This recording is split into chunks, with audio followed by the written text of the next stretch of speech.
The Carolina Hurricanes announced the dates and roster for their training camp this morning. In today's episode, we will dive into some key dates and roster members and more, all in this episode of Locked On Hurricanes. You're Locked On Hurricanes, your daily podcast on the Carolina Hurricanes, part of the Locked On Podcast Network. Your team every day.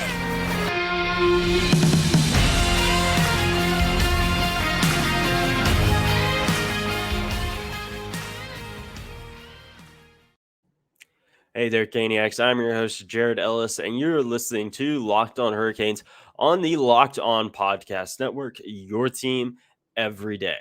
As always, I'd like to thank you for making Locked On Hurricanes your first listen of this Tuesday afternoon.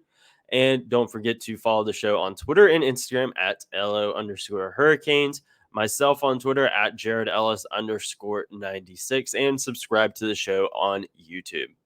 And as I mentioned, the Carolina Hurricanes literally just announced their training camp roster and dates maybe about 30 minutes ago. So this is all fresh off the press, ready to dive into. I had to rework today's episode because of this, but this is something that a lot of folks were starting to wonder about when this was going to come about, because it felt like it was getting very, very close. And whenever we start diving into the dates, it is very, very close. So, it's a little weird them announcing it so last minute, but if I remember correctly, they did the same thing last year too. So, diving into this, training camp, starts on the 22nd on Thursday. I believe on the 21st, however, they are having their physicals. Yeah, tomorrow they have their physicals and all that stuff that they have to do. But, as well as a team meeting as well. I'm looking at the dates right now. And the first practices start on the 22nd. But in the past, they've had just about every single one of them open to the public, but that is not the case this year. The only ones that will be open to the public are going to be the ones at Invisalign Arena at the Wake Competition Center, the Hurricanes practice facility. Those are going to be the only ones that are open to the public. You go back to the last training camp where people were allowed to watch back in the 2019-2020 season, right before the pandemic. Yeah, that was the one. Okay. I had to wait a second. It was that one. And you remember it was all at PNC Arena, and every single one aside from the morning skates before games was open to the public. That's not the case this year. The PNC Arena stuff looks like it would just be open to media, and that'll be it. Public ones, Invisalign Arena. And for those, the first Invisalign Arena one starts on the October 2nd at 8:30 a.m. And as usual, both of them, or all the groups, they'll be divided up into two groups. They said, that hasn't been determined yet as to who will be in what group. I'm sure that'll be something we probably hear maybe tomorrow. That's probably going to be something that comes out at that team meeting tomorrow of who is going to be in what group. So that's going to be that. That's obviously not something looking too much into. It's probably just, oh, you're here, you're there. That's probably going to be the extent of that. I'm not looking into that as very much. But again, some key dates. Again, that first one that's open to the public on October 2nd. And we will also, just for, so you guys know, if anyone in the area is wanting to go, all of the Invisalign Arena ones. Again, October 2nd is the first one. And then you have October 6th and 7th at Invisalign Arena. And that is actually it. They're having the bulk of it at PNC Arena. And it's a little upsetting, it not being every single one of them open to the public, but you know, it is what it is there. I'm not going to get too up in arms about that. It's training camp. It, and you figure they probably want to be able to get in there, do their thing, not have to worry about kid banging on the glass or whatever, and the fact that they're still having those at their competition at their practice facility where the public can be there. I think that's still really really good because it doesn't happen a lot. It's something that we've talked about on the show before. Mike Maniscalco mentioned not a lot of fan bases have the access to the team that we do here in Raleigh. So you know those few days, it's all early in the morning. I'm going to be trying my best to go to that and go and enjoy that because it's all stuff that's going to be really, really fun and exciting to see how things shake out. You look at the roster here. I'm not going to go just like the schedule. I'm not going to go through the entire roster because we'd be here forever. Because it's obviously the first roster from training camp. Of course, it's going to be really big. Of course, it will be. But, and, there's going to be a lot of names there that you guys don't recognize. There's names on there that I don't recognize. And, you look at this stuff, it's, a good mix. A lot of guys from the prospect tournament are on here. And as to no surprise at all, you kind of figure they're literally just here. Of course, they're going to be there. And of course, your typical roster players as well. They're going to be on there also. And, you dive in and look at these names. You obviously got Calvin DeHaan back on at least his first roster. He's on his PTO. And Ryan DeZingle, he's back on here as well. He signed that 1 year 2-way. And of course, Derek Stepan, another guy that's on a PTO. He's on here.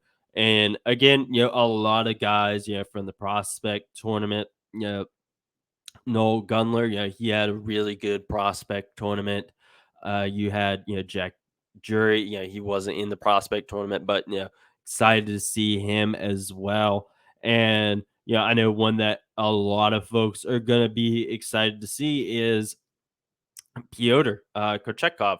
He obviously took the fandom by storm last season in the playoffs. Whenever he got his shot here, he's obviously going to be on the training camp roster. I know a lot of folks are going to be looking forward to seeing him, what he can do. I don't expect him to crack the roster or anything like that, come opening night. He's probably going to be sticking around in Chicago. But again, you never know what's going to happen. He could just have a heck of a training camp in preseason. They essentially he forces their hand like Seth Jarvis did. But again, I don't see that happening. But one name, and obviously, first off, Max Pacharetti is, or actually, he is on here. I overlooked him earlier. He is on here. Don't expect him to be doing much of anything because of his torn Achilles. Maybe he's there, essentially providing moral support, team meeting, physical, that kind of stuff. He's obviously, not going to be able to do anything, of course, but you can maybe still see him there. But a name that is not on here is that of Jake Gardiner. There's some news that came out about him yesterday, and we will dive into that right after this quick break. Folks, The NFL season, college football season is here and underway. The Carolina Hurricanes, again, just announced their training camp roster and schedule. So their season is right around the corner. And BetOnline is, of course, your number one source for all of your pro and college football betting needs and sports info this season, and hockey as well. Find all of the latest football developments, game matchup news, and podcasts, including this coming week's game. We have the Steelers and Browns on Thursday night football. So if you're a Steelers or Browns fan and you want to place a bet on that game, BetOnline is the place for you. BetOnline is also your continued source for all of your sports wagering information, including live betting, esports, and scores. And again, Carolina Hurricanes, their opening night is less than a month away. So if you want to place a bet on anything, on the opening night game against Columbus, on whether or not Sebastian Aho will win the Hart, if Frederick Anderson will win the Vezina, whatever it may be, BetOnline is the spot for you.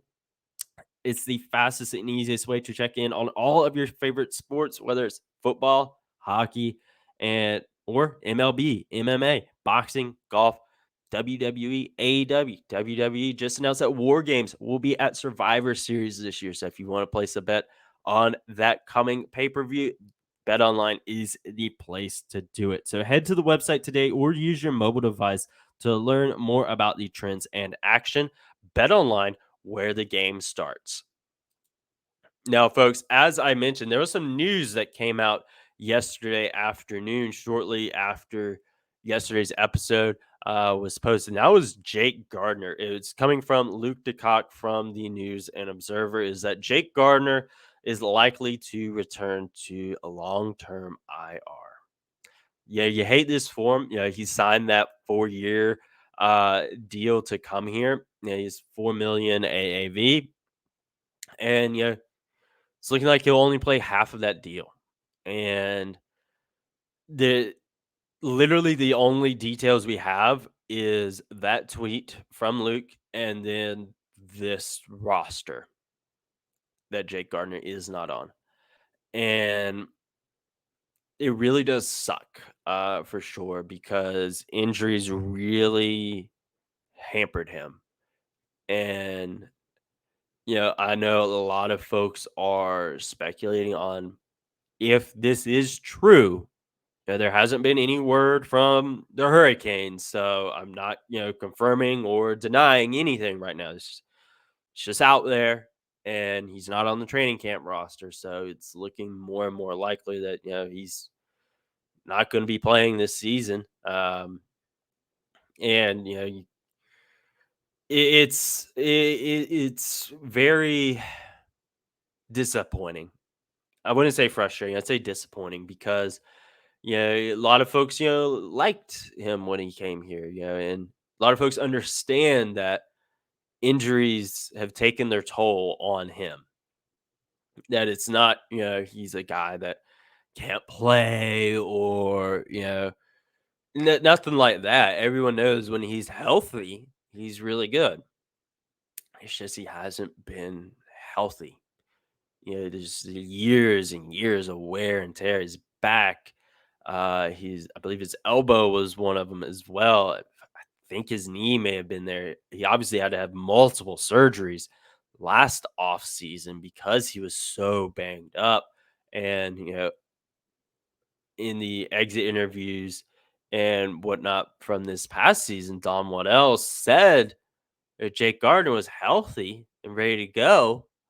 But now it's looking like that may not be the case. And maybe, he is healthy and healed from his surgeries, but maybe things, weren't, as healed as they should be to play hockey. You can heal from, an injury or whatever, but, maybe it's not, healed enough, to go back to the sport. I mean, you see it everywhere. You see it in hockey, football, basketball, baseball, wrestling, everything. Guys and girls, they get hurt and they heal, but it was the end for them. I know that's something that a lot of folks are speculating on, and I am as well. I do think that if he isn't able to play, I do think that this may be it for him. I think that injuries may have, just finally caught up to him, and is that time for him to, just go ahead and call it on his career. But we haven't heard anything from him. We haven't heard anything from the Hurricanes. So it's all just pure speculation now. Again, it's starting to look like that may be the case, again, with, Luke DeCock, from News and Observer, uh, putting that out there. And then again, he's not on the training camp roster. And that was something a lot of people picked up on as soon as that got released this morning, that everyone noticed, especially with, the news from yesterday. They noticed he wasn't on there. Uh, it's going to be very interesting to see what happens going forward, and what happens with him. Again, it's all pure speculation right now. I know a lot of people have a lot of thoughts on this. His performance here again. I think a lot of people understand that injuries really hurt him, and it's disappointing. And how things panned out for him here. Hopefully, it's just, hey, I need another month and a half, to really get where I need to be.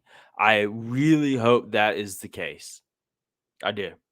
And I hope it's not another year sitting at home for him. But ultimately, we won't know until we know.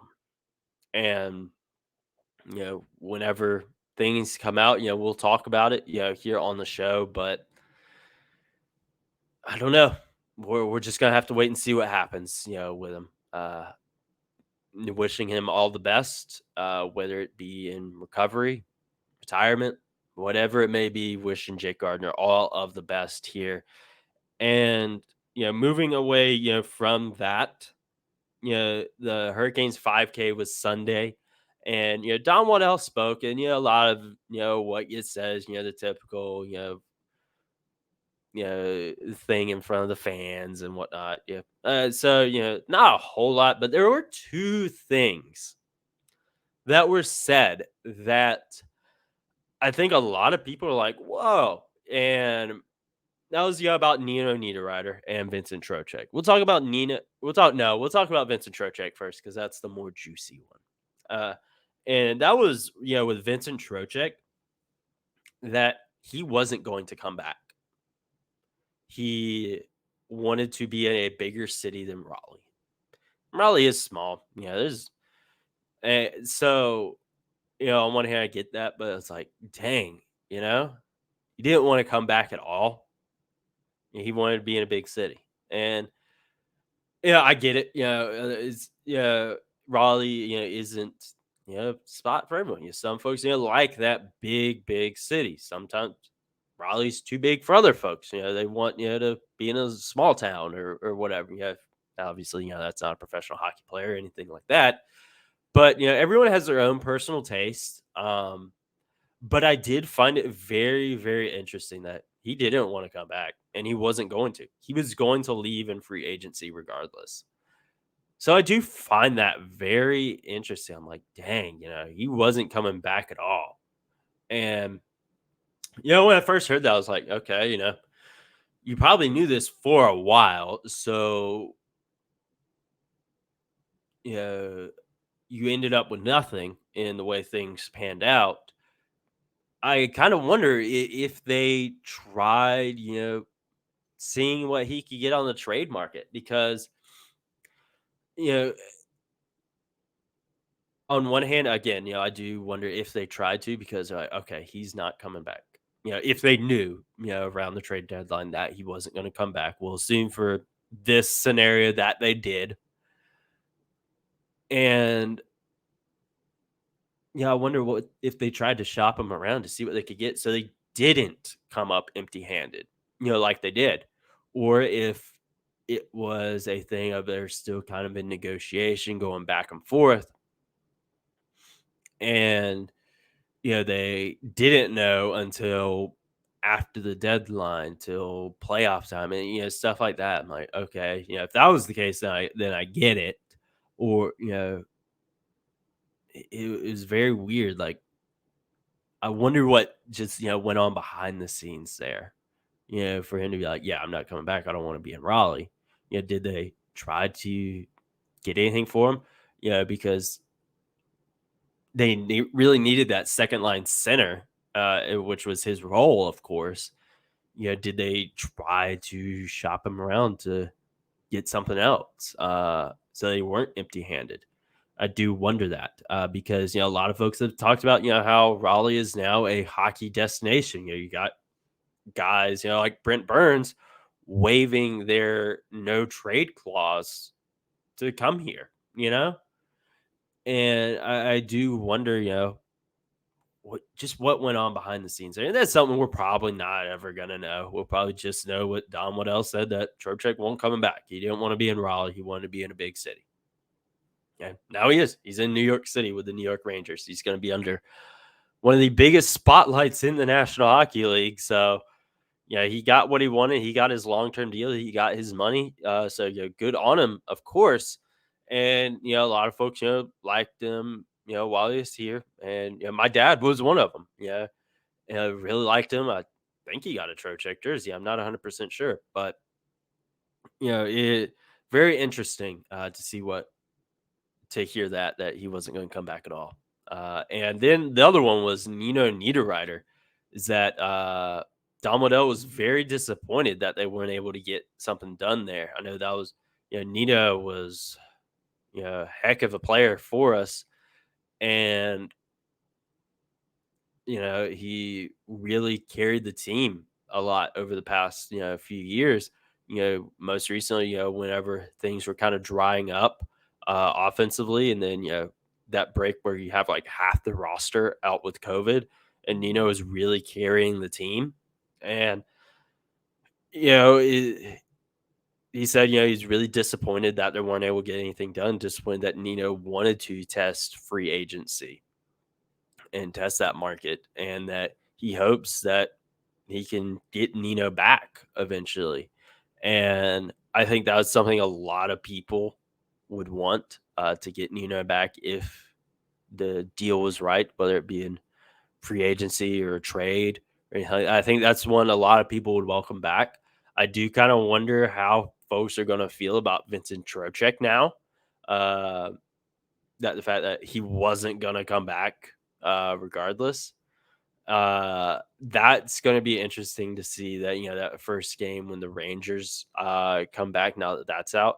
I don't think it's going to be like total booze like when Eric Holla came back, like in that Nashville playoff series where like he was just getting booed out of the building because of his stuff that was going on behind the scenes, that ended up coming out.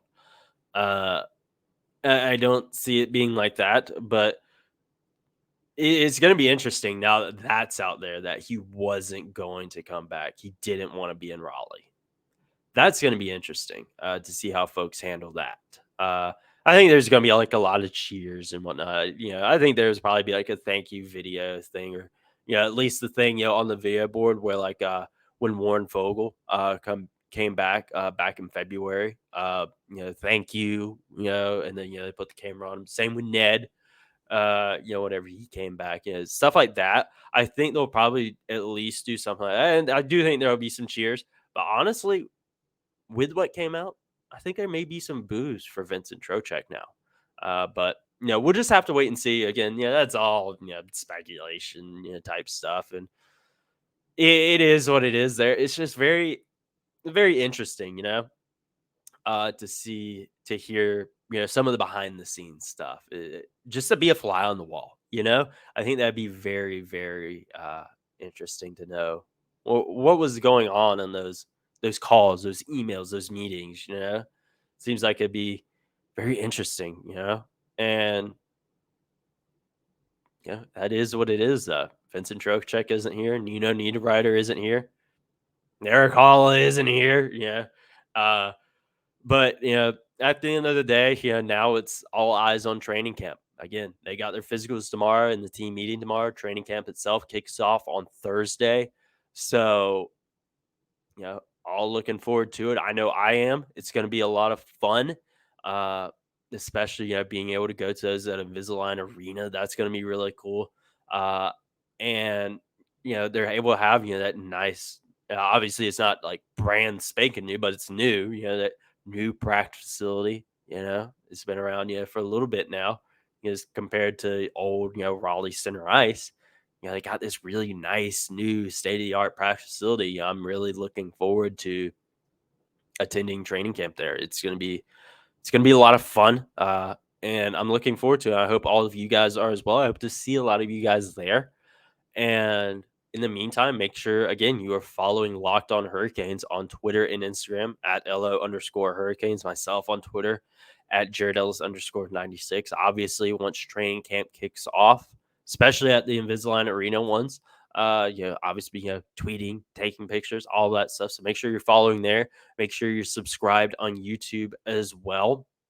And try to maybe get some videos and whatnot to have in those episodes as well. But again, thank you guys for making Locked On Hurricanes your first listen of this Tuesday afternoon. Make sure you go follow on all social media platforms. Make sure you're subscribed on YouTube. And I will talk to you guys in the next episode.